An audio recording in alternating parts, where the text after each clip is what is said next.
What's up, everybody? Welcome to Fantasy Football Today. Oh, I am so excited for today's show. We have saved the best for last, which is probably my favorite Vanessa Williams song, guys. If we want to, get into that. But we're talking running backs, the best position, at least of the skill positions, in the NFL draft. And we've got Emory Hunt, arguably our best guest and a former running back, here to break it down. Emory, what's going on? Follow him at FBallGamePlan on X or Twitter.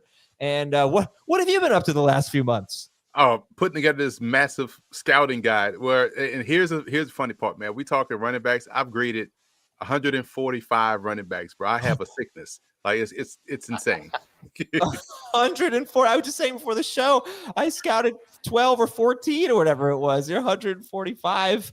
Dave, where are you at? 144? Oh, no, I'm at 273. Oh, I saw a guy running through the grocery store parking lot. I timed him at 4.55. Pretty decent contact balance. Had a gallon of milk in each hand. I think he might be able to be a good backup in the league. Was contact balance something we were saying 10 years ago? No, absolutely not. You just call it break tackle ability. Yeah, I hear it all the time now. But anyway, I want to welcome you all to the show. Jamie's here as well.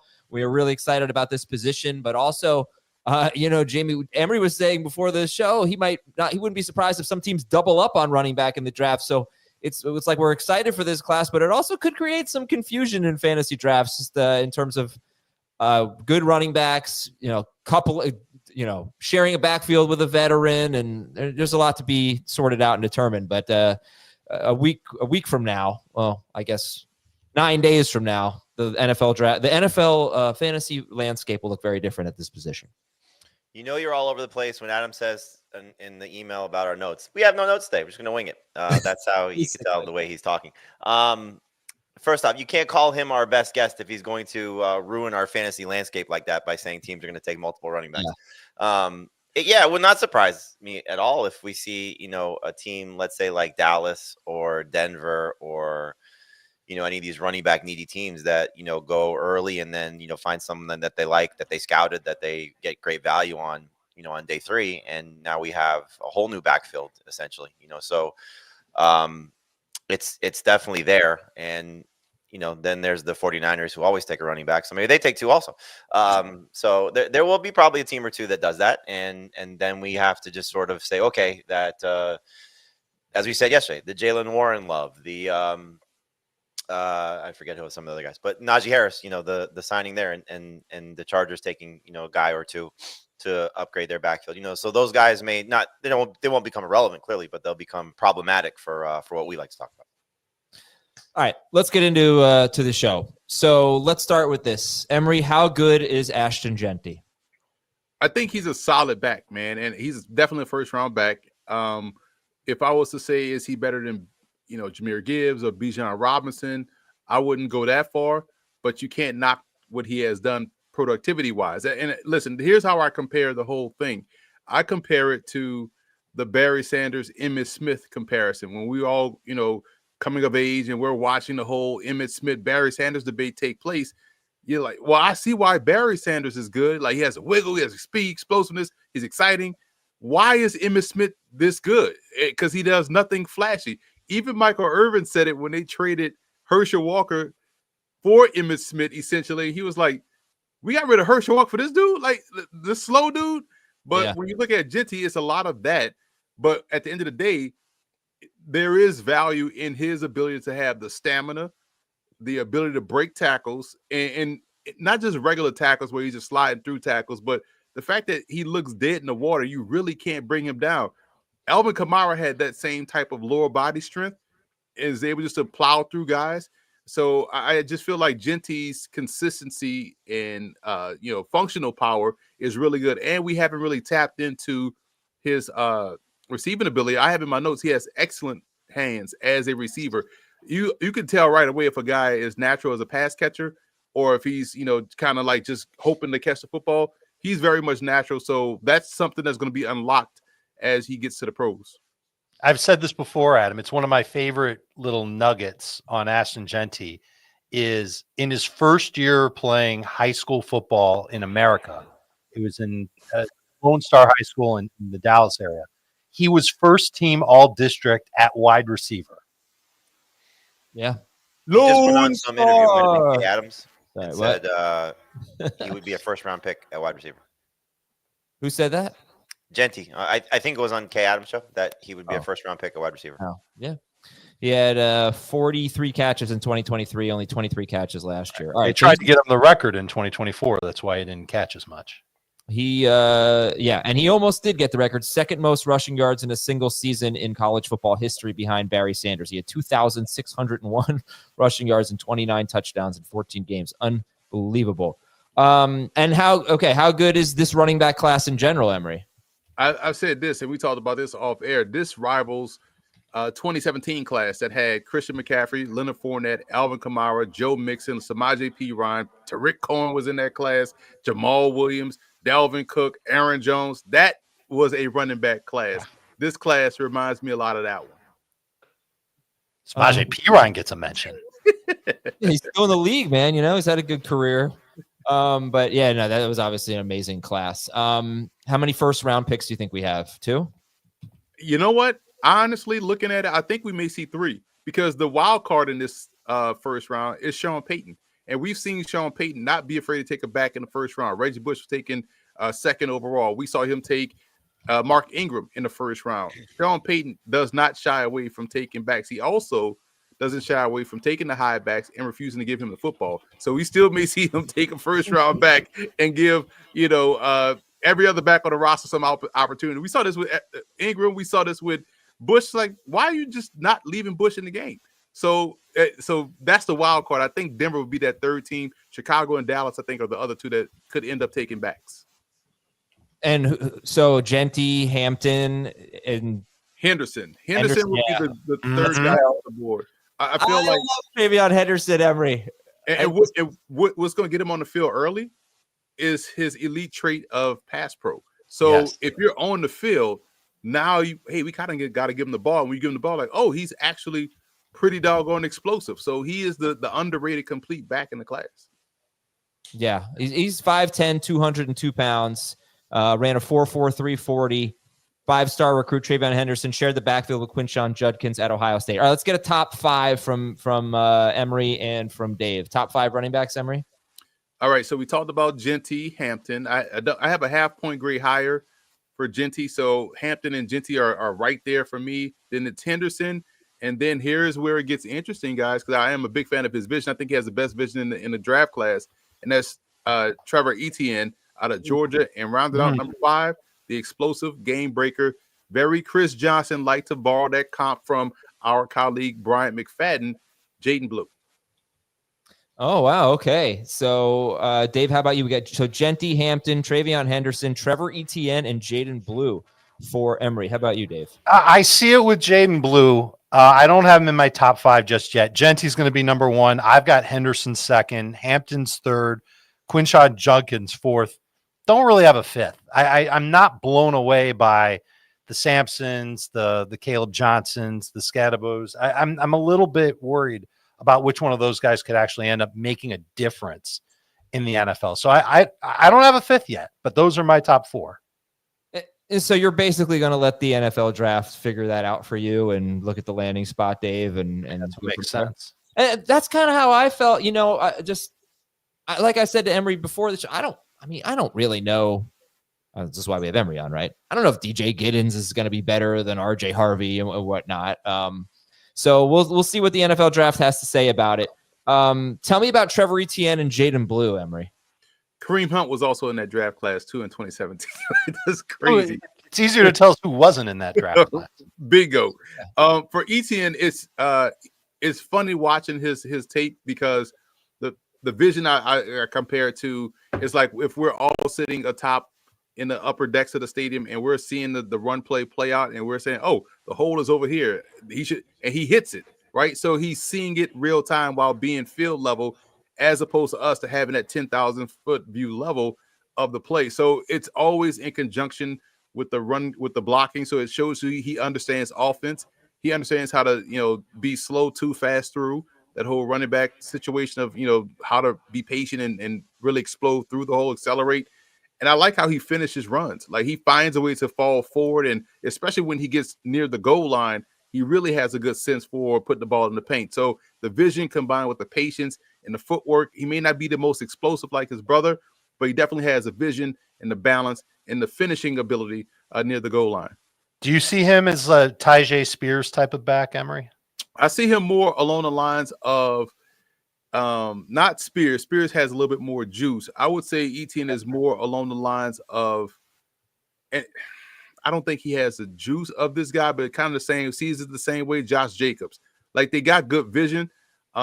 Speed kind of tops out a little bit.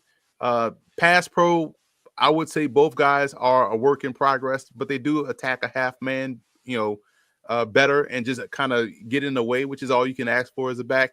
But I would say he's more Josh Jacobsy than Tyjae Spears.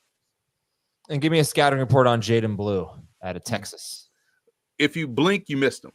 That's how explosive and his acceleration is. So he's one of those guys that you can see in a San Francisco 49ers outside zone scheme where he presses that edge, and if you slow play him, he's going to beat you around the corner, and he's going to go.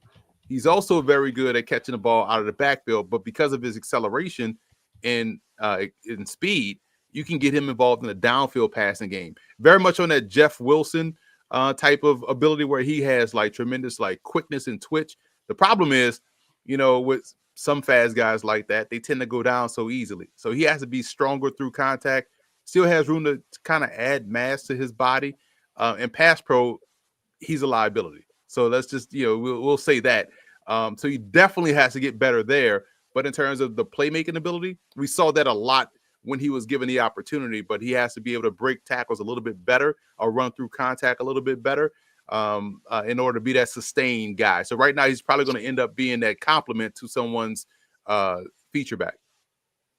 So what's the difference between Jaydon Blue, who you have fifth, and let's say Rashard Smith out of SMU, who's got similar build and 1 year as a running back, was very good at SMU, and Tootin out of Virginia Tech is another small guy that a lot of people like. What separates Jaydon Blue from those guys? Blue is more of a natural runner, and that's a great question because Blue to me has you could tell Blue is a running back by trade, as opposed to converting from another position to running back. And that's what you see with Smith. So that obviously that tells you Smith has some upside because he's still learning the position. Kelly Joyner out of South Florida is another one of those guys that played receiver and then moved to running back. And I feel like Joyner has a little bit more of the edge there because he's done it a little bit longer than Smith. But also when you think about Tootin was at North Carolina A&T, was outstanding there. And we know he has the kickoff return ability. So when you are a kickoff returner, that tells you about your speed and your ability to see a lane and just accelerate through it. There's not much creation that's involved. So for Tootin, he has to be a little bit more cognitive of, how to be patient, how to find the right lane, how to press the hole, and all of those things that come with time. But a lot of times in these offenses, we're seeing guys with the zone read, the holes are kind of already there for them. So you can't blame them for doing what's there and just exploiting through. But if it's clogged up, he won't be able to create, in my opinion. All right, Jamie, any takes on the running backs and when you want to bring up?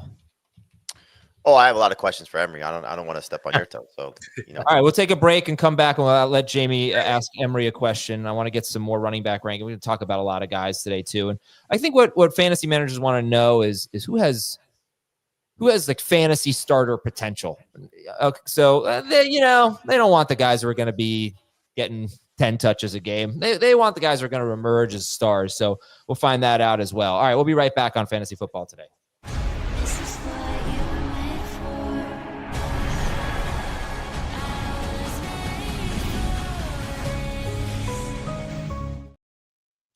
All right, Jamie, you have questions? Emory has answers. Go ahead. Two guys that really intrigue me, Cam Skattebo and RJ Harvey. Your thoughts on those two guys and maybe a comp and a fit that you think makes sense in the NFL? RJ Harvey. Now, here's the comp I have for Harvey. There's two comps. I'm looking at my notes here. For Harvey, it is mostly a stylistic comp, body-wise. He kind of reminds me of Leon Washington, who started with the Jets in Seattle. I love his elusiveness, and I love his explosiveness once he hits the open lane. So he's able to make the guy miss, and then boom, he's gone, and pull away from defenders. I think he is criminally underrated in this draft class. And I love the fact that we're talking about a guy in Ashton Jeanty being RB1 at 5'8", 215, because Harvey at 5'8", 205 is right there in the mix. You can't knock Harvey for his size if you're parading Ashton Jeanty as RB1. You know, so I like that. So that shows you Harvey, and Harvey has done well every time he's faced a bigger team or better defense or whatnot. He was the most consistent piece on offense at UCF. And then when you think about someone like Skattebo, we saw him. Two things going to hurt Skattebo. People going to be concerned about his age because, you know, he was a star at Sacramento State. And then you look at what he did at Arizona State. And then you also his style. Like, he takes on a lot of contact. And even though he has a little bit more elusiveness from a lateral agility standpoint than Ashton Jeanty does, but at the end of the day, he is still a bullish runner. Like, he looks for the contact in the open field. That's going to yield itself to him being more of an RB2 on a team, more of a closer or a 4-minute guy as opposed to a leadoff guy. But I do like the fact that in the playoffs we saw Skattebo's receiving skills, downfield capability be a little bit more highlighted as opposed to just your meets expectations, swing, screens, flares, and flats. So I see more of a RB2 for Skattebo, but I also see more of a pathway for RB1 for a guy like RJ Harvey. You got a comment in the chat. Skattebo is CMC meets Mike Allstott. He's a tough dude. I mean, I think of all the runs I've watched, I yesterday and today, it was the first time I watched running backs, but yesterday and today I probably watched 6 hours of running backs in this class. He has my favorite run. It's first and goal from the 1, or something in goal from the 1. He gets a carry against Cincinnati. He's immediately met by 2 defenders in the backfield. They've got him at about the 5-yard line. He somehow gets away from both of them. He scores a touchdown, and on his way in, he trucks a third defender, runs him over. This is Cam Skattebo out of Arizona State. I mean, you can't help but love watching him play, right? But he ran a 4.65 at his pro day. Reportedly, he ran about a 4.55 in a private workout for scouts. There's a huge difference there. And you just don't, like 4.65. You talked about Kareem Hunt. That's an example of a guy who ran something like that. I think he ran a 4.63. 4.65 is really slow. So I do think people are going to be worried about that. And you mentioned his age. Just want to mention RJ Harvey is also, RJ Harvey's 24. I think he's one of the oldest guys we're going to talk about. So Skattebo's 23. Dave, what do you think about those guys, Skattebo and Harvey? I tend to agree with Emory on Skattebo being like a 1B type of back where he's the thunder and lightning, but he can catch and he can do all kinds of other things. Pass protection, for example. I think he's good at that. I think he could get even better. I think he can get better at everything, but the one thing he'll never get better at is being fast. And so not having that long speed, that's going to be an issue that defenses will be able to key in on him, and they'll just try and tee off on him. I think Harvey's got a little bit more of that speed to go along with his size. I mean, it's kind of obvious when you watch him play and you know that he's got that gear. I like that he's got those last 2 years at UCF just absolutely dominated. And he's got to get better on passing downs. Maybe these two together would be an interesting duo in the league where Harvey's your leadoff guy, right? Emory, kind of thinking like that. And then you use Skattebo as a grinder, short yardage, maybe third downs. It kind of makes sense that those are the roles that those guys go into. But I agree with Emory. RJ Harvey's the one that has the better path to being a full-time back in the league. Jamie, when you look at a guy like Skattebo, right, takes on some contact, not going to run away from guys. Maybe Kaleb Johnson, who did make a lot of big plays, but he had a 4.57 40. He's 6'1", he's 224. Damien Martinez out of Miami, more of a bruiser. So let's call them David Montgomery or something like that, right? Where do you want to see a guy like that go? And how about Chicago? All right. I mean, to Ben Johnson's offense where they could use a guy like that. But think about a guy that would be a first and second down type of player, take on a lot of contact. and I don't want to pigeonhole Skattebo into not playing on third downs, but I'm just saying one of those bigger types of running backs. Where do you want to see somebody like that go for fantasy purposes? I mean, the three teams that make some sense, I think, would be Chicago would be one, could be a good complement with DeAndre Swift. And like you said, Ben Johnson sort of had that 1-2 punch, clearly much different, but had that 1-2 punch in Detroit. I think of the Raiders, clearly there's a need for anybody there to come into play, but where sort of the jumping off point came for Pete Carroll was when he had Marshawn Lynch and that physical style runner with the Seahawks. Once he got that, the ball rolling in terms of making them a perennial playoff contender, it was the beast mode run in the playoffs, and then Russell Wilson came and made them a Super Bowl contender. And then I think you look at Pittsburgh, obviously with the whole of Najee Harris being gone and what Jaylen Warren may or may not be as a lead guy, but certainly we've seen him have a lot of success as the second guy, and I think we're all excited to see maybe what he can do in that role. But right now their top two running backs are Jaylen Warren and Kenneth Gainwell, and you could talk all about they're both very good in pass protection, but can they replace Najee Harris as that physical runner? And I know you, Adam, for example, obviously have talked a lot about the drawbacks of Najee and the lack of big plays, but he does have the ability to fall forward as opposed to necessarily falling backward more times than not. And so for a guy like Mike Tomlin and Arthur Smith and what they're probably looking for, so it's kind of why I mentioned yesterday that if they go past the draft because of their lack of draft capital, you still have a Nick Chubb out there. You still have a J.K. Dobbins out there. Those two guys make a lot of sense. If they are unable to necessarily get a premier back in this class, as opposed to just maybe settling for somebody later in the day 3 range of someone who can fill a role, not necessarily step into a role. Emory, how good is Omarion Hampton, who seems to be close to the consensus number 2 running back in this class? 2 straight years with over 1,500 rushing yards and 15 rushing touchdowns, 5.9 yards per carry both seasons. He's 6 foot, 220, and he ran a 4.46. He had a terrific combine. What do you think about Hampton? How good is he? I think he's really good, man. I feel like everyone got on board with Hampton when they were studying Drake May tape, because you started to see the back, like, man, who's this dude? Like 28, nice.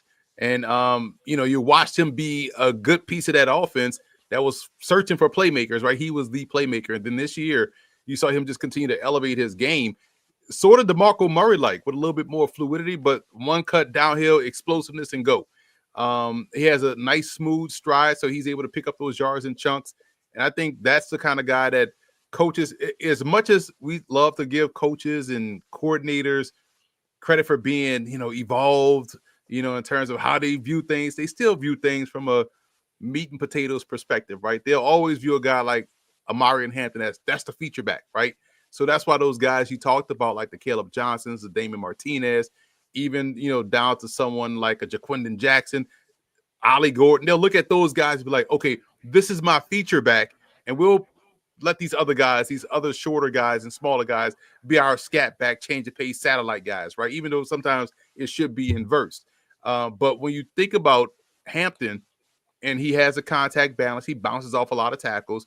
He also has the body lean. That's why he's able to run through arm tackles and also not lose acceleration. So I think he is closer to RB1 than many people are giving him credit for. Some people may have him as RB1, and I'm not disputing that, but also I can understand why, if some people do have him that as the starter back, even some teams may view him as RB1.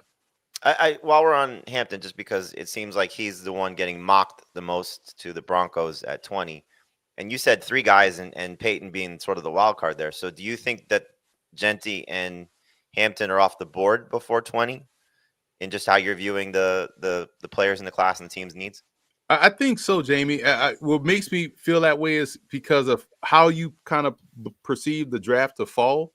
And in Chicago, because of what they did in free agency, they really have the luxury of going up and targeting a specific guy. There's no immediate holes on Chicago's team because they invested so much in their holes in free agency with starters, especially on the O-line and D-line. So it's like, okay, we could take pick 10 and go up to pick whoever we think. Let's say that you think the Raiders are going to take Ashton Jeanty, right?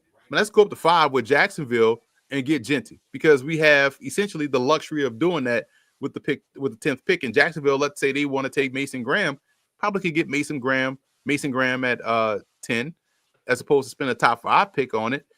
So if you're Chicago, you have that luxury. So if that's the case, let's say Chicago moves up and takes Jeanty. Dallas is like, well, we got to get, they took the best back. We got to get the next best back. You may see them move up to go get Hampton. You know, and so that kind of pushes that run on backs, which could open up the door for a team like Denver to either take him at 20 or maybe they trade back into the first. You know, so I can see a scenario like that where someone takes the first back early, and then the other team that needs a back, although Dallas could use a wide out as well, I can see that happening to where the Broncos say, well, why not? You know, let's just grab a guy right here that we kind of like.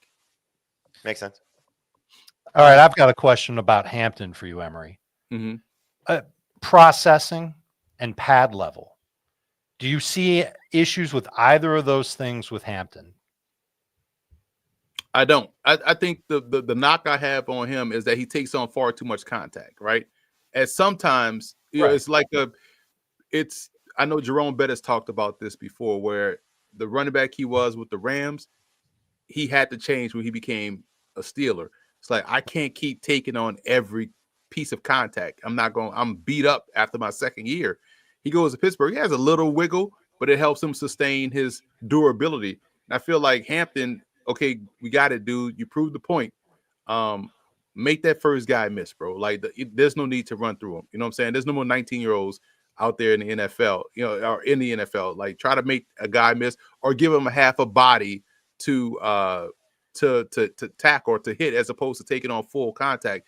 And a little bit of more patience he needs to add. But I'm not worried about his pad level. I think that's what helps him. But the taking on too much contact, being a little bit more judicious in that regard, is where I feel like he has to grow. Okay, because what I see with him is there are far too many plays where after he gets the ball, he's got that Le'Veon Bell style pause in the backfield. And I don't know if that's like, you know, purposely trying to be patient and judiciously waiting for a lane to open up, or if he's just not sure about what he's seeing. And that combined with the fact that he's a big target, all right, he's a big guy, it makes me nervous that he'll take on a lot of contact in the backfield and not have a lot of runs of like +3 and 4 yards. Those runs turn into 0, 1, 2 yard gains. But there are also plays on this film where he doesn't have that hesitation and he just takes off and he's just seeing it. It's so clear. It's so evident. And that's the guy that I wonder if teams can try and just work on with him so that he can be a lot more fluid once he gets the ball. Things are more defined for him and he doesn't have to take that little half step, that hesitation that I've seen a lot of when he gets the ball. I'm wondering if you had seen that too. And I just want to cut in and just add one more player to this discussion, Dave, because I was actually going to bring this up with RJ Harvey. I also saw the same thing from Harvey, a lot of stutter step and then go, and he made a lot of big plays out of it. He averaged 6.7 yards per carry for UCF. But yeah, I did want Emory's take on that, because then I looked at Ashton Jeanty and I don't really see that. Ashton Jeanty gets the ball, he goes, he runs over people, runs around. What do you like that? I mean, is that a good thing when a running back is taking that little stutter step in the backfield? What is going on there? There's a fine line to skate there, because when you think about Brashard Smith, he does it in an extreme case where he literally like stops his feet to try to, but that's a case of a wide receiver trying to play running back. With Hampton and with Jeanty, you kind of peek behind the curtain a little bit and say, okay, maybe we're asking them to do something that doesn't jive with their skill set. Some backs are better gap runners, like, you know, hey, 34 dive, boom, 3 back, 4 hole, I'm gone, right? Or more inside zone where you're only reading A gap to A gap, or a, you know, slightly B to backside B. That's about it. Outside zone between the tackles, right? You got a little bit more options, and that process of analysis creates like, man, there's too much I can go here, here, and here. Now you find out your feet are stopping, right? So I feel like I think Jeanty would be best in you know, between the tackles, inside zone or gap, getting these guys to go outside that don't really have that patience or that fluidity within their decision, which is why I'm a big fan of Trevor Etienne and what he does from a vision perspective, because he's able to do both, but he's also able to tied up with the patience as well. So I think it's more along the lines of having these guys in the right scheme, run game scheme. And you hope that these dudes making these decisions and drafting these guys and putting them on their team is not trying to fit a square peg in a round hole, because we've seen that a lot at the NFL level too. Yeah, I'm glad you brought that up, Dave, because I do notice that for some running backs. Right. I wonder if it's going to translate to the next level. And it's something where landing spot will matter. And obviously it matters across the board, but who's going to be coaching these running backs?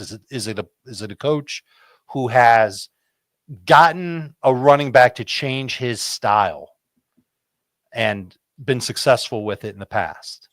You know, it doesn't have to be Bobby Turner or anything like that, but it's got to be a coach that has gotten a running back and made him a better player. And that's why I think that's the key to Hampton for me. Like, he's got the skills, but if he can really refine his game, he could be almost as good as Jeanty. I'm crazy about Jeanty.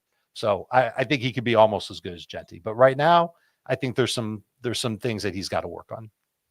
Emory, if I entered the scouting world and I put out my rankings for the first time ever, and I had TreVeyon Henderson out of Ohio State as my number one running back, would the industry laugh at me? Probably, because listen, I've been on that side where I had Gibbs won. 1 year I had Deshaun Corbin won. 1 year I had who I had won. I had in my top 5, I had Tariq Cohen. But sometimes you gotta let things play out. And so, but you could make a legitimate case for Henderson being RB1. So the people laugh at you because it will be abnormal. But if you look at it, like, it won't be that bad of a take when we let things play out, right? Because you talk about someone that has home run hitting speed, right? Check. You talk about someone that has gotten better with his vision. He put it all together this year, because last year he was missing a lot of opportunities and he didn't see it properly. But this year we saw him tie in his agility with his footwork and his vision. And then the pass pro. So, and we always talk about what gets you on the field first.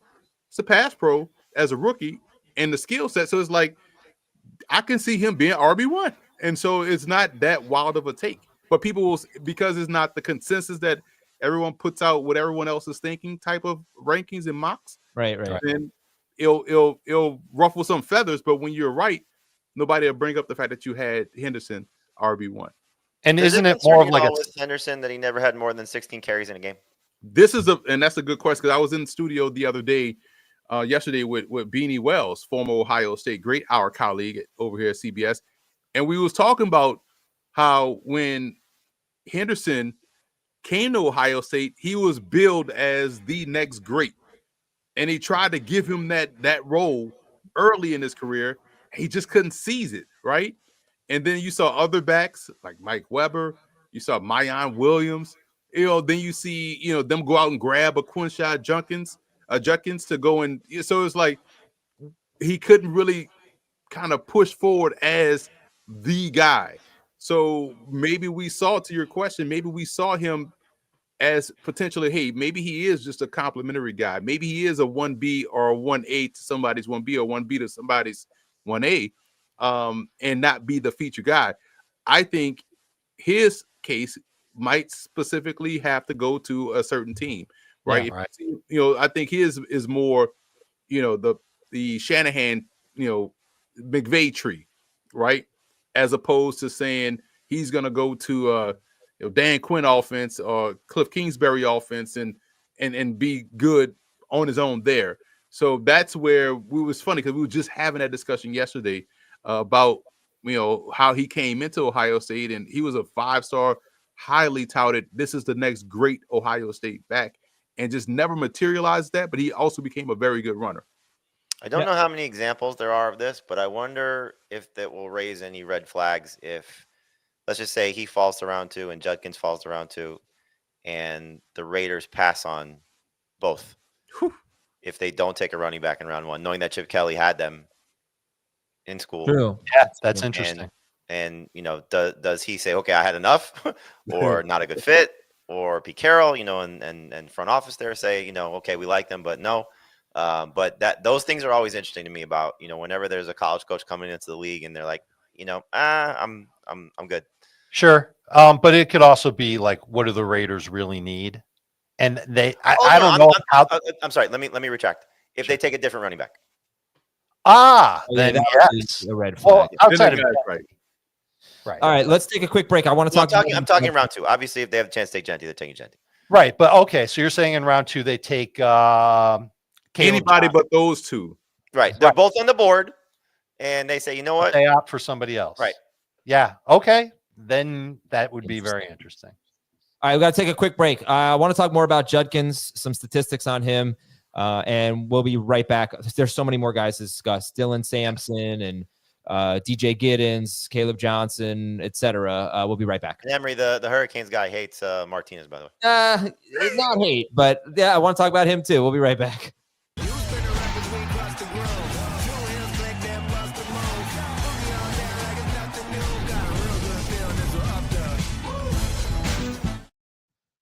All right. So, Dave, you have Judkins 4th. Yes. Emory, you did not have him in your top 5. I'll get 6 through 10. Why don't we get 6 through 10, and then we'll talk more about Judkins here. Judkins, 6 foot, 221 pounds, ran a 4.48 40. That's really good. Had a very good 10-yard split. What kind of gets me is like he averaged, 5.7 yards per carry, and TreVeyon Henderson averaged 7.1. No, sorry. He averaged 5.5 yards per carry. TreVeyon Henderson averaged 7.1. In the Big Ten, this is what really gets me. In the Big Ten, Quinshon Judkins averaged 4.2 yards per carry. So he's obviously beaten up on the inferior opponents. In the Big Ten, TreVeyon Henderson averaged 6.5 yards per carry. So kind of a hard case to make for Judkins. I know he's a lot bigger than Henderson, but much less efficient. And by the way, I just want to go, Henderson, Jamie, you said he never had more than 16 carries. He did in previous seasons. In 2024, he actually never had more than 12 carries in a game, but I think he has 5 career games, Henderson, with 20 or more carries. But you're right to point out that they did reduce his workload. All right, so before I get to Judkins, your thoughts on him, give me 6 through 10 in your rankings. Emory. Number 6 is Devin Neal. Number 7 is RJ Harvey. Number 8, we have Damien Martinez. Number 9, Cam Skattebo. Number 10 is Quinshon Judkins. Wow. Okay. Dave, you have 6 through 10? I don't have a 6 through 10. Okay, that's 5. What are you asking for? That makes sense. So top 10. I don't have a 5, but I got 6 through 22. I mean, I just don't like that 5 spot. Yeah, you guys have the same top 3 of Jeanty, Hampton, Henderson. And then 4 Judkins for Dave, 10 Judkins for Emory. Emory has Trevor Etienne, Jaydon Blue at 4-5, and then Devin Neal, RJ Harvey, Damien Martinez, Cam Skattebo, and Quinshon Judkins at 6 through 10. All right, so now let's talk about Judkins here. And Dave, you're the higher on him, so you like him? I do. I think he can be a 1A back. I think he can work in any type of scheme. I think he's patient. I think he's strong. I think he's well balanced.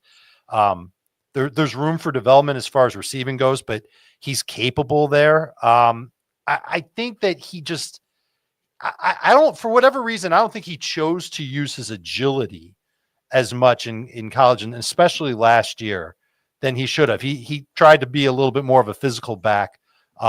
Overall speed is really what's going to slow him down and keep him from being, I don't think he's going to get picked ahead of Henderson. I don't think he's going to get picked ahead of Hampton. Wouldn't surprise me if a couple of other running backs got picked ahead of him because he doesn't have that long speed. I think that that's going to be an issue that teams are going to be turned off by when it comes to Judkins. But 3 years of good productivity with 2 different programs, 2 years at Ole Miss, 1 year at Ohio State. And I think that what teams might not like about his speed, they'll like his character, they'll like his versatility, they'll like his strength. And I think he can be a capable, serviceable back as, like I said, like a 1A back. Like I'd rather have him than Skattebo if I'm looking for someone to handle first and second downs. Emory? Just to give full disclosure, so he's number 10, and my number 1 back has a 80.5 grade. Number 10 has 77. So okay.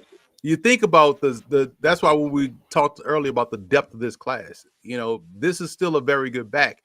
What I want to see, Judkins improve on is his patience. Like there's a lot of times where he is hitting the hole before it opens and he's crashing into his blockers or crashing unnecessarily into defenders. and just a half second more of waiting until, especially when you see it more prevalent when he has pulling linemen. You kind of want to let those guys get around, and then you hop in their hip pocket. You ride the wave, as we call it. Let those guys get outside, and you ride that. You can either cut it back inside where the screaming linebackers have already scraped over top, or they've cleared out 2 additional defenders. Now you could accelerate past them and then use your speed. But I feel like the patience to the hole it has to get better. And that could happen with either taking a step back, maybe getting your depth to 7.5 as opposed to 7 or 6.5, just so you can see it a little bit earlier. Therefore, you could then time it up perfectly, or just work on slowing down and not being as aggressive to hit the hole. And the speed part is interesting because we saw him rip off a 90-something yard run against Marshall, and then we saw him do the big run against in the playoff game. And so it was like, all right, so it is there, but he could probably rip off more long runs if the patience is there as well. Emory, as a former running back and a running back guru, how would you define a long run? Listen, I would say a long run that's a good question. I'd say probably like 40 yards, right? Wow. Because anything outside of that is endurance and angles. Now how quickly you get to the 40 yards, that's the difference between the game-breaking speed and someone that just has good speed. Because there was this, and I used to use this, I used to spin before Twitter became a thing. Message boards used to be a thing. And I remember as You're dating yourself now. Very much so. Diehard Saints fan growing up, and in my earlier years of professional world in this business, I'm arguing back and forth with Saints fans on the message board. This before football game plan I started in 2007. So I'm arguing with them because it's like Reggie Bush can't, break long runs. So like, listen, man, he can. I said, if you look at Jerome Bettis, right? Jerome Bettis had at that time the longer runs than Reggie Bush. His longest run was 65 yards. Bush's longest run at that time was like 22. I was like, we can all see that Reggie Bush is faster than Jerome Bettis, right? So it shows you that the long runs happen when you work a little bit more patient within the run game. And so that's the thing with long runs. Sometimes it's about patience more so than it is about raw speed. Well, the reason I asked because Adam defined long runs by like 12.5 yards. So no, what are you talking about? It's a matter of like, whenever he's deciding to Azer stat it, if he likes the guy and he goes like, 13 yards, he's like, oh, he's got such good, long speed. And then if he goes like, 11 yards, he's like, he never breaks any long runs.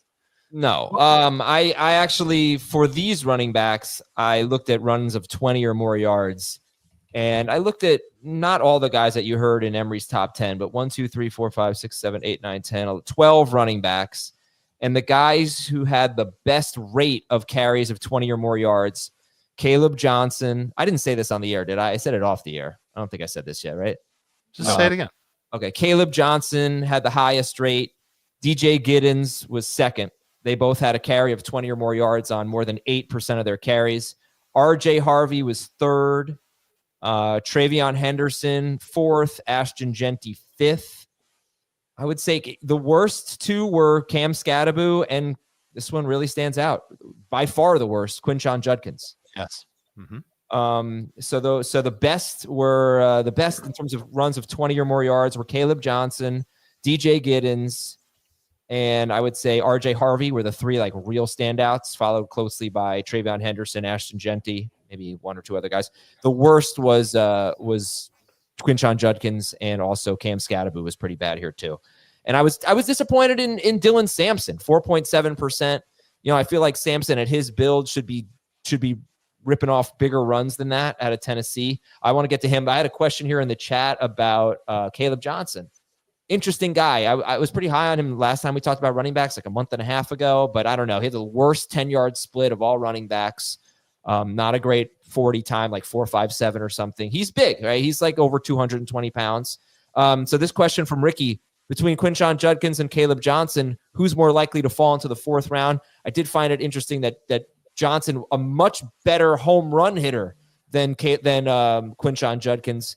but I don't see anybody who has Johnson ranked higher than Judkins, including you, Emory. What do you think about Kaleb Johnson? I think Johnson is the one more likely to fall to the fourth round.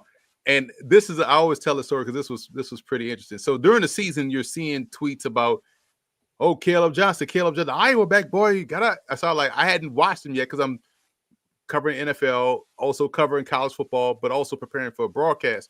So I had a broadcast this Saturday, and it just so happened, now I'm in the hotel, just so happened that Friday night was this 9:00 kickoff for Iowa and UCLA. I'm like, all right, cool. Let me watch this Iowa back everybody talk about. Probably the worst game I could have picked to watch live for Kaleb. I'm like, this the dude they talking about? They stuffing him in the backfield. And so I'm like, man, but also that's when I became a big fan of Schlesinger. I was like, whoever's wearing this ugly 49 on defense is a monster. You know what I'm saying? So I was like, man, this the guy that they're talking about. So now I earmarked that. And then so when I go study him, I see why certain things happen. So what I do like about him, he is someone that if the hole is there, he will find it, whether it's inside zone, whether it's outside zone, gap, crack toss, whatever it is. So he's not going to go broke making a profit, right? He's going to always fall for, always get those yards. What happens is, and this is the issue I had with Brian Thompson in Washington, is if you beat him to the spot, it's over. So he's not going to be able to hit the cutback. He's not going to be able to bounce back across, the formation and hit the backside, A gap or B gap, right? He's a primarily front side runner, and beating him to the spot bottles him up in the backfield, and he's going to have to make a physical decision to, plow through some defenders to get positive yards. And when you look at some of these big runs that he's had, you talk about whiteboard execution where we're drawing up my X blocks your O here. He's going to kick him out here. Mm-hmm. It's perfectly. I graded the game. I was grading the Illinois State edge rusher. And the Illinois State safety. So obviously I'm going to watch their game versus Iowa. He had a long run in that game. I'm like, wow, this is the most beautifully blocked. It was almost like a seal here and a seal here. You're running the ball. It was like that. It was like, man, they blocked this thing perfectly. So he was unaccosted he got touched in a huddle. Then after that, no one touched him en route to like a 40-yard touchdown run. I was like, so this is some of those type of runs where it can skew the perception of him being a game breaker in terms of that. But when you go and watch the UCLA game, obviously that's the extreme opposite of the end. I was like, okay, there's some concern here. Good back, but he'll be somebody that's going to be a tandem guy. Okay. I got to do a little bit of business here. Was the draft contest already mentioned? Question from the FF Dads. No, it wasn't. I'm sorry about that. Follow Thomas Schaefer on Twitter. What is it? Just at Thomas Schaefer? Is that what it is? Or the FFT account? What are we doing? Thomas, you want to help me out here? Or yeah, we'll post it on the FFT account. Okay. Once the Google form's up. Yeah. So he's going to do a Google form, and you'll just fill out what you think will be the top 10 picks. I would wait till next week. Let some more information come in. But it's got to be obviously before the draft happens. And the first 10 picks, you don't have to tell us the team, just the player, and you got to get the order right. Just because you got a guy going in the top 10, if you had him fourth and he went eighth, that's wrong. So whoever gets the most right is in the podcast league. Thank you for the question. Your number 6 guy is Devin Neal.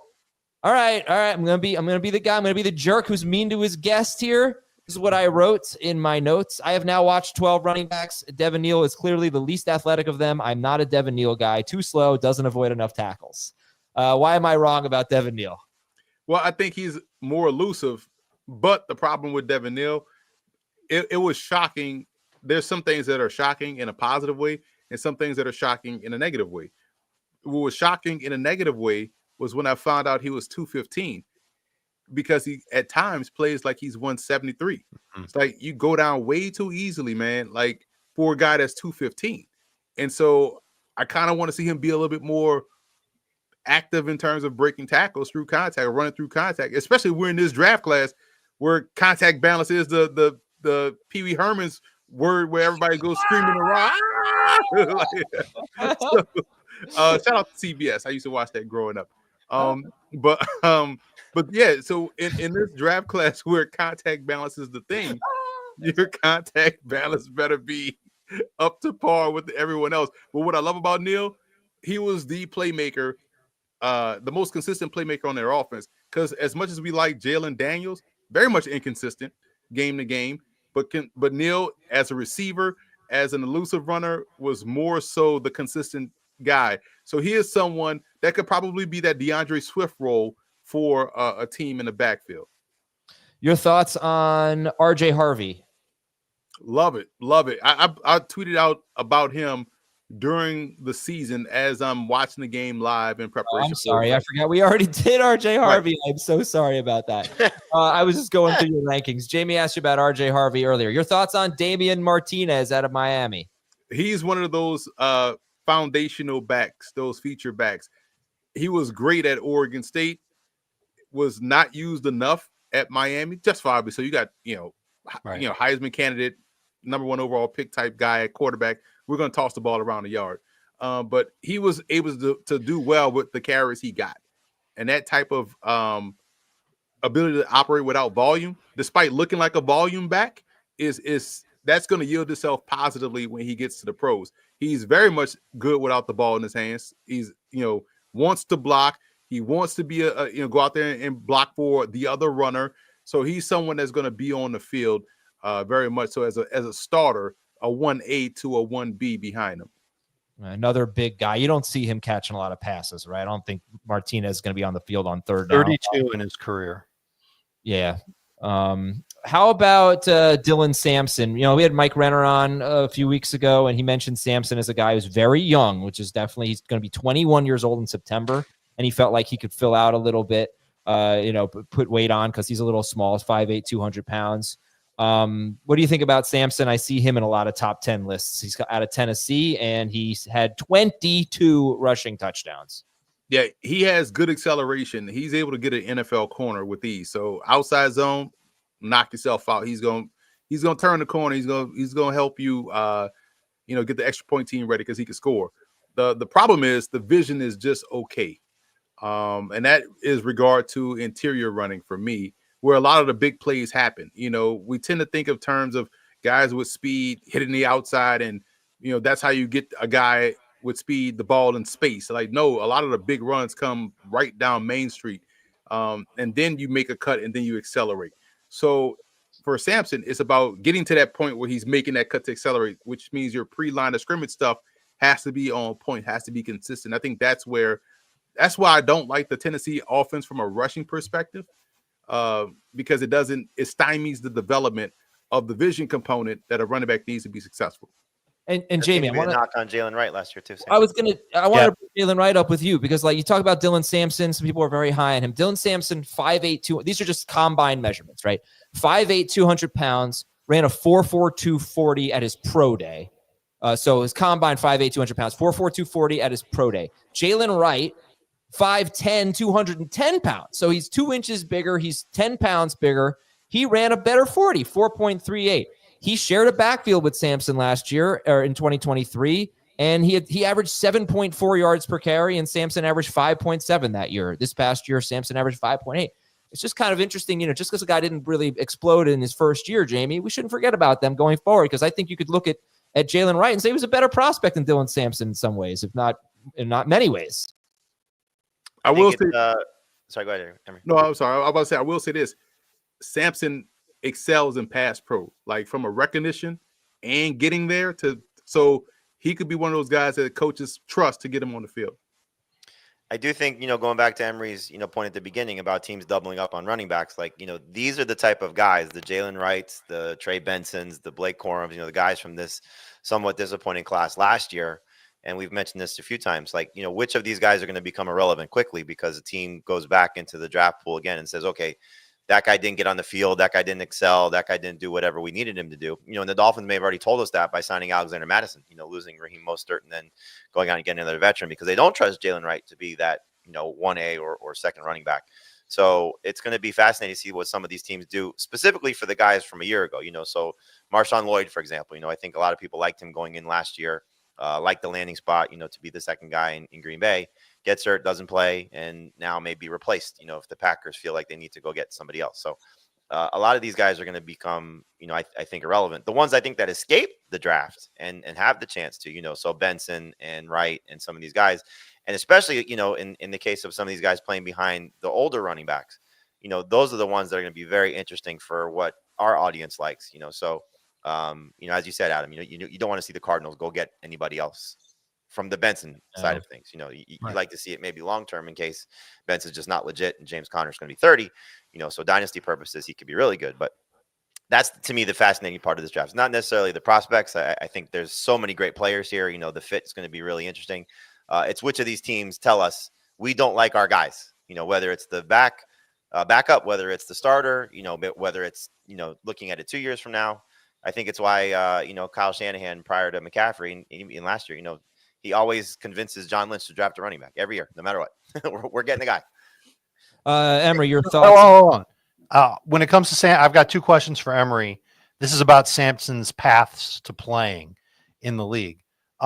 Did you find Sampson's power to be so weak? I hate to use the term weak, but not great, that it's a detriment? And then what did you think of him as a pass catcher? This is Dylan Sampson. Yeah, I feel like he has to get stronger. I have my notes. He has to get stronger through contact. So there's that part. The functional strengths where I tend to focus on, like guys just go down too easily by one defender. That can't happen if you're trying to be a feature guy. Receiving skills are A+. I don't have a problem with his receiving skills. Okay. And also because he's a good pass protector, that's going to get him on the field too. So he can catch and block, and they'll figure out the run game part of it as well. Your thoughts on DJ Giddens out of Kansas State, 6 foot, 212 pounds, ran a 4.43 40, averaged 6.6 yards per carry. Love his agility. And it's tied a good portion of it with his elusiveness. So he's able to make a defender miss, both in the hole and out in space. Kind of runs a little bit too upright, like a little bit stiff athletically, but has good agility. So sometimes it just works out weird that way, where guys can be a little stiff but still also athletic.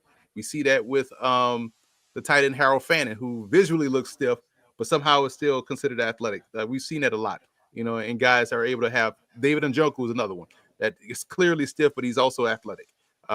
So Giddens is that guy. Good receiver. I think Giddens' receiving skills is underrated. Like, he's able to catch over his shoulder, able to catch passes deeper downfield, so it can be a good value in your passing game. There are two guys I feel like are criminally underrated, and one is stuck in my mind because Jalen Warren keeps coming. Not Jalen Warren, the kid for Pittsburgh. Is that Jalen Warren? Jalen Warren. Yep. Jalen Warren. The comp I have for him is a guy that no one's talking about, is Antonio Brown out of Northern Illinois, who legitimately lit up Notre Dame. And he's built the same way, so that's one to keep an eye on. And Land Larison, I talked about him. You talked about San Francisco. The guy plays a lot like Christian McCaffrey. And also nearly had 1,000 this year. Had over 1,000 yards rushing, close to 1,400, and like 890 something receiving. We didn't see him in the All-Star game circuit because he got hurt in the playoffs at UC Davis. But he had his pro day, lit it up. But those guys are just names to file away. If you see their names on draft day, you're like, well, who the hell is that? Those are those type of guys. I'll ask you specifically about one more guy, and then we'll just kind of get like sleepers, busts, and also I don't think I asked you how many fantasy stars we have in this class. But Jarquez Hunter out of Auburn. I think he's going to be a core special teamer and an RB3.